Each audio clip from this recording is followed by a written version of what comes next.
Hi,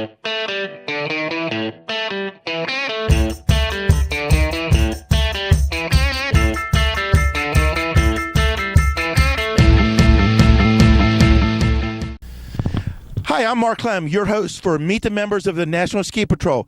Hey, like I told you before, we're going to come to a mountain near you, and we're going to be on all season long on Tuesdays and Thursdays on YouTube and social media all over the place. Hey, we've been as far north as Sugarloaf, Maine already, kicking off the season over Thanksgiving weekend, but we've gone farther than we've gone yet. We got on a plane a couple days ago, and we headed out to Colorado. Like I promised you, this is the surprise show. We're in Lakewood, Colorado. We're not in the office, but we're near the office, and we're talking to Meegan Moszynski, the executive director of the National Ski Patrol. And Meegan, it's an honor to be here. It's an honor to meet you and get to chat with you, because I've been a Ski Patrol member for 27 years, and I don't think I've ever had a sit-down conversation with any executive director till now. So talk about, how has your world changed? How are things going? That you're with a whole bunch of guys that want to be ski patrollers and are ski patrollers, and you're the big boss. Well, thank you so much for having me. Thanks for coming to Colorado. We are kind of in the office. I feel like our office in so many ways is the outdoors, so this is awesome. My world has changed for the better. It's been awesome being in this job. It's been so great to meet a lot of the patrollers that I've met as I've gone out and started to meet some of the national leaders and some patrollers in different areas throughout the country. One of the things that we kind of joke about in the office is the whole boss title. So, and something that I actually would love to clarify. So, I'm the boss of the office here in Lakewood, and so we're a staff of 18 total right now, which is awesome because we're the biggest we've been, and we are really psyched with the team that we have right now. But technically, I'm not actually the boss of all patrollers out there. So there are about 30,000 members or so of the NSP, 26-ish thousand or so, which are patrollers. I am not technically their boss, so they all work for their... You told me to get on a plane and I ran. Well, and I'm glad that you did, so thank you for being here. And that's something that I think is something that confuses people, or we don't make clear a lot. So I run the organization, which is headquartered here. Each patroller is a member of our organization, but technically works for their own patrol at their own resort. So with that said, I'm still really excited to be working with all of them. It's been really fun for me to be back in the ski industry. I worked there for a while, several years ago in former lives, and I love skiing, and I respect all patrollers and everything they do, so I'm psyched to be back at this.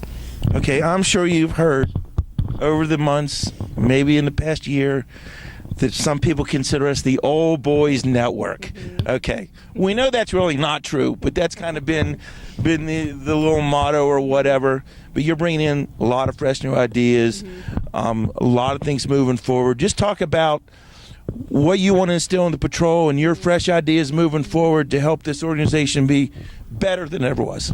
So, look, there are more male patrollers than there are female. So in that sense, that makes sense. Was founded by men, and all of that is great, but there are about a quarter or so of our members are women. I'd love to see that number rise. I think women are becoming more and more involved in patrolling, which is awesome. And you have a couple women that are patrollers in the national office. We do. So we have two. So Melanie and Candace are both patrollers, which is awesome, and that's really helpful for me and everyone else in the office, because we have the patroller perspective in everything we do, in addition to just looking at stuff from the organizational standpoint. So that's really helpful. But it's new for sure to have a woman leader in this position, but I'm proud of the board for being excited and willing to make that decision. Obviously, I'm personally excited because I'm here, but I think that it represents a lot of changes in the industry. I mean, we're modernizing. We are growing alongside everyone else in this industry, whether it's a ski area or PSIA. NSAA, as I'm sure everybody knows, has a new president and CEO who's also a woman. So we're kind of up with the times, if you will, and I'm excited because I do hope to bring new ideas to the organization. I think that one of our challenges as well as opportunities is balancing the history and the legacy that makes us who we are and brought and laid the foundation of what NSP is. But I think that our challenge now is being able to leverage that history and that experience into our next step. How are we modernizing? How are we learning from what we've done? How are we taking the lessons that we have shaped and founded over the years years and growing into an even better organization as the years go on. So I'm excited for the challenge. Now, I've read a little bit about you, not a whole bunch. There's not a whole bunch out there to read about. And I Googled you and LinkedIn and all that stuff. But everywhere I look and everyone I talk to, you're a go-getter. You're a trendsetter. You want to take it to that, maybe that level that we've never seen before. Are you comfortable right now? I know you don't like to be considered the big boss, but somewhere along the line, hopefully you're starting to feel comfortable in a position and not hesitant to go out and say, look, we've never done this before, but guess what? Sounds like a good idea. Totally. So, gosh, I've never been called a trendsetter, so that's exciting. But yeah, I'm a go-getter.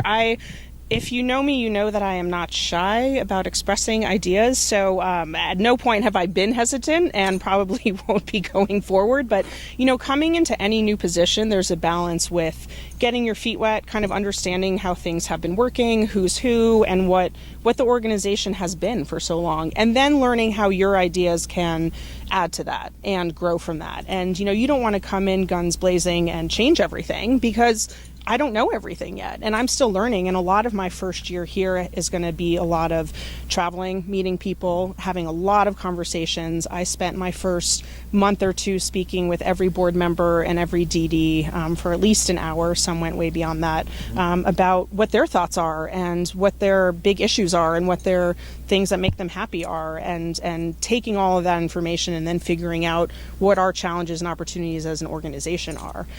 Speaking with some of the program advisors and directors as well as our staff.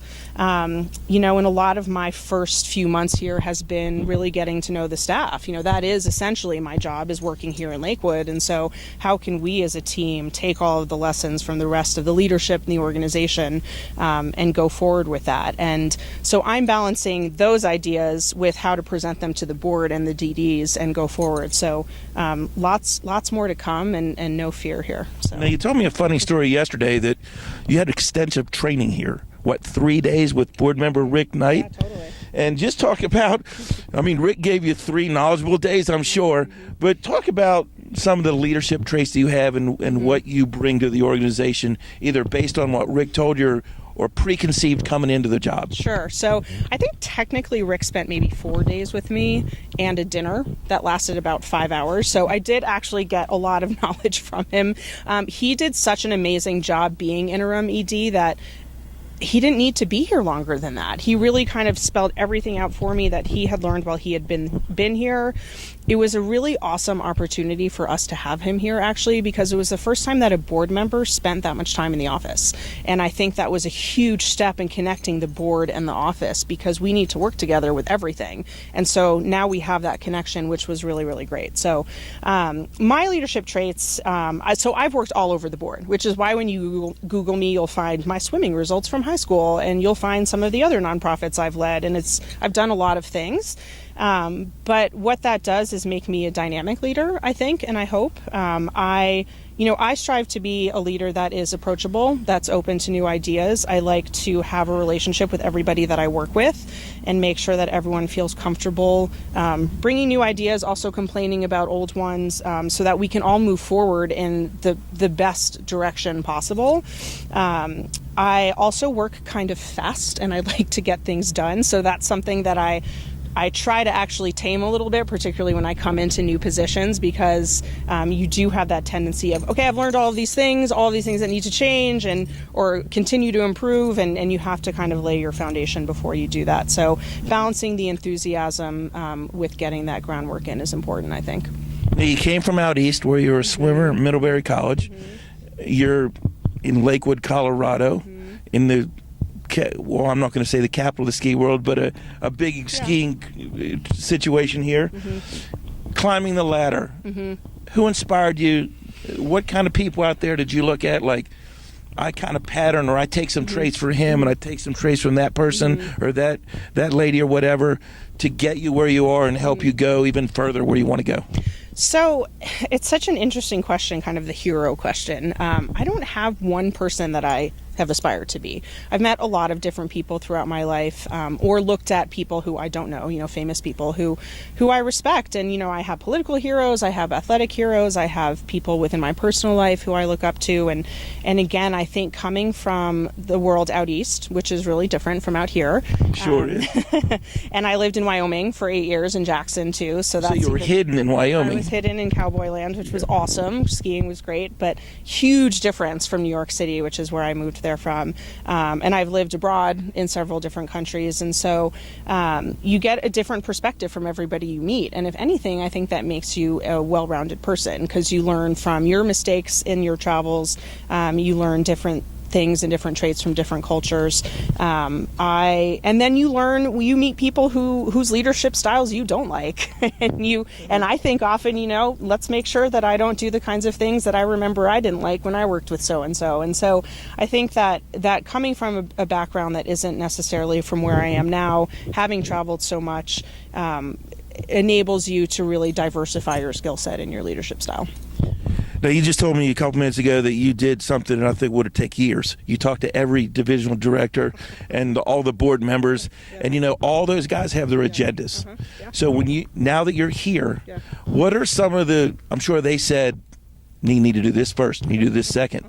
What do you think you need to do first, or what have you jumped on your first few things you think are the biggest things to tackle? So, as I mentioned, getting to know the staff and really stabilizing the office, hiring our very last hire, who we just hired about a week ago, was my first priority, and continues to be.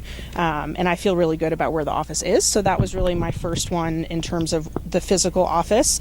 But talking to the board members and DDs was another big one, because again, those stories and perspectives were really important. I was really careful and used the advice of Jim Woodrum, our national chair, to really only block off 2 hours every day because they're long conversations. Yep. And otherwise, you get, at least for me, I got all of these ideas going in my head after each of them, and then you kind of have to switch gears and start a whole new conversation with somebody different. And so, but each of those conversations were super helpful, were all completely different. And I took massive notes on all of them. And one of them, I can't remember who, asked me for kind of a report out on what everybody had told me. And I was like, no way. Because all of these conversations were really in confidence. Tell me your deepest, darkest, like, if in an ideal world, I want to see this happen. I'm so glad you're here. I want to see this happen. I'm not excited you're here because now I'm worried about this, et cetera. And I think it was really helpful. It was helpful for me, at least, because it gave me a good perspective. But it was important for me to take the time to do that, because everyone at that level, board and DD level, as well as others, again, have so much experience compared to at the time I had 1 month, that was valuable information for me. So I'm still kind of processing all of it. Well, you came from Connecticut. Mm-hmm. That's a great ski state. It's great. It's okay. Mm-hmm. You're surrounded by great areas in Connecticut. Mm-hmm. You're out here in the big mountains. Mm-hmm.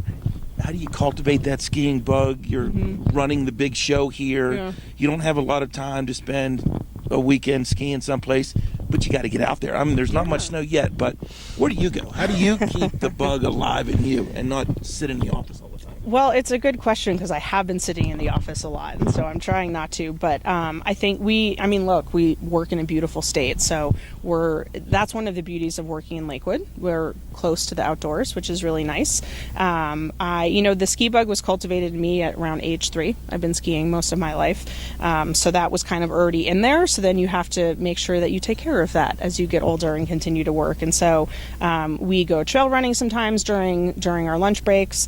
In the summer, it's light out here till 9 or 10 and warm, so you can go hiking. And so once the snow starts falling, which hopefully it will soon, we'll be able to go skiing on the weekends. Traffic gets tough here, but we're all really excited to be able to get out there as much as we can. And the beauty of living here is that you can trail run and bike all winter long and go skiing an hour away. So it takes an effort to be able to get out there. But again, as I kind of remind myself and the staff all the time, is let's remember why we're here. At least I'm here because I love skiing and I love that world, and I want to continue to be a part of it while you're also working behind your desk at it. Now, again, I mentioned you went to Middlebury College. Mm-hmm. You were a world-class swimmer there, is that right? Oh, hell no. I did read that you took your outdoor emergency care class while you were at Middlebury, but you didn't continue to patrol. Mm-hmm. but now you're running the show. So why didn't you want to patrol? And what got you back into being a part of this great organization? So it's a good question, and one that everyone asks me. So I swam in high school. Kind of swore I'd never swim again. It's early mornings, it's long practices, it's a lot. And so I went to college not planning on swimming. I wasn't recruited or anything like that because I was not a world-class swimmer. I hope no one's actually told you that. And so I got to Middlebury, super excited to be there, and had a personal tragedy. A friend of mine died in a car crash, actually, my fourth day in college. So wear your seatbelts. And it kind of changed everything. You know, things like that happen in your life, and all of your plans and aspirations and goals just kind of go out the window, and you start reassessing everything. So I spent a lot of my first weekends in college away. We had different funeral services and things like that. And at that time, you're kind of wanting to be with your high school friends, and you're not spending your time kind of getting used to college and meeting those folks. So once I finally that part ended and I started spending more time at Middlebury in the fall and meeting folks and making friends, the people who I happened to make friends with were swimmers. So totally coincidentally, at the same time that all of that was happening, I had signed up for OEC because I was kind of like, wow, I can actually be a patroller in college now. This is amazing. This is like a lifelong dream come true.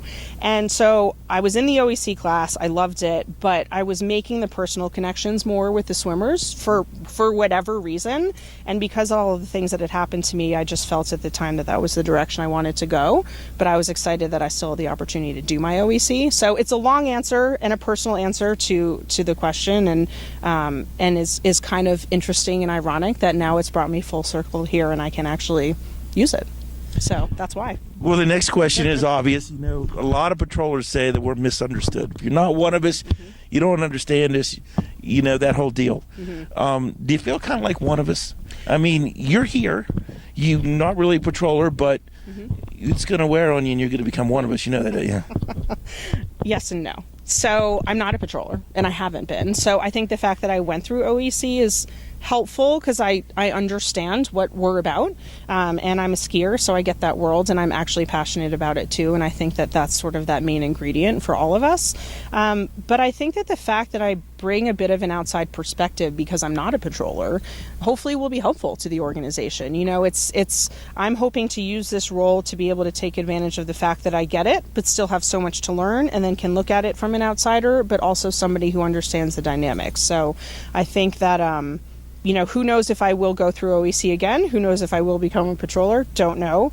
But at least for leading the organization, I'm hoping that my background in nonprofit leadership and managing folks and bringing new perspectives and ideas and opportunities for collaboration will be what makes me successful here. Okay, folks, I know some of you out there are listening and watching and maybe inspired to be a patroller, and you just heard a great answer from Meegan about how she got derailed a little bit, but now she's back with us. If you're interested in any way of finding out how to become a member of the National Ski Patrol, like I always say, just look up your local ski patrol director. If you can't find anybody at your mountain because they're out having fun because it's snowing, just call the folks at the national office out here in Lakewood, and Meegan and Melanie and Rachel and all the folks out here. They'll gladly steer you in the right direction. Fair? That sounds fair. Okay, let's get to the fun stuff. We've talked about all the personal stuff. What's your favorite mountain down here? What's your go-to mountain? And I don't want to single out one, but where do you like to go when you got to get there now? I like to go somewhere that's not around here, actually. So I'm a fan of Jackson. That's why I lived there for so long. It's cold, which I love. If you know me, you know I don't like anything warm. So I like skiing over in the Hoback area and over in there. Yep, awesome from top to bottom on a POW day. It's amazing. So ideally, if you could beam me there, that would be perfect. If I'm here, I have family in the Snowmass Aspen area, so I'll head out there. But one of the things I actually really hope to do this winter is go shadow a lot of the folks that I've met since I've been here at Winter Park and A Basin and a few other areas around here, and start to get to know the Colorado areas better. Well, if you want to shadow somebody, you can come on out east, because John Kane, the director of the Eastern Division, told me that you were possibly going to come out and talk to us in Albany at the meeting in Albany in the spring. I will be there. Yes. We got to come out a few days early and ski a couple days with us. Okay. Is that fair? Good. Yep. Sure. I'm never going to say no to that. So thank you. Well, Meegan, it was a pleasure talking to you. It was a pleasure getting to know you, and I feel like we're in good hands with the National Ski Patrol moving forward. We've been in good hands with a lot of people, but I think maybe a little better hands now. Just talk about, as we end the story here, what do you love most about the National Ski Patrol to date, and what do you hope to love even more tomorrow and the next day and the next day? I love the passion of the people who are part of the NSP. It is truly something I've never seen anywhere else. I mean, there are folks who have done this for decades and decades, and folks who just started this year who are just so completely passionate about patrolling, about skiing, about mountain life, about protecting our environment, and it's just incredible to be around that kind of camaraderie and the fellowship, if you will, that people who patrol or are mountain hosts but are just part of this world are just, it's so important to them, and it's part of your life. And I consistently hear the joke, that you say you're a father, you're a husband, and you're a patroller, kind of thing, and it's just part of everybody's life, and I think it's so admirable. So I am excited to be part of that. I'm excited to see that grow and to start figuring out how we can influence more folks who are younger to start becoming part of our group and sharing that camaraderie and passion with other generations, because I think that we have an opportunity there to really leverage the younger generation that's out there now that really wants to be engaged and give back, and we need to harness that and get them involved. So I think we have a lot that we can do. Well, Meegan, I'm going to help reel some folks in for you, because, again, I always tell people that I'm going to come to a mountain near you. I can't stay here in Colorado all winter, but I'd love to. So I'm heading back east in the next couple of days, and I'm definitely coming to a mountain near you. Hey, I'm Mark Clem, your host all season long for Meet the Members of the National Ski Patrol. And a little hint for you guys up in Vermont, I'll be there pretty soon. Hey, have fun. Thanks a lot, Meegan. Great talking to you guys. There's no snow in the mountains that we look at, but I bet if you look a little further over the peak, there's some snow somewhere. So strap them on, wax them up. It's ski season, folks. We'll see you down the road.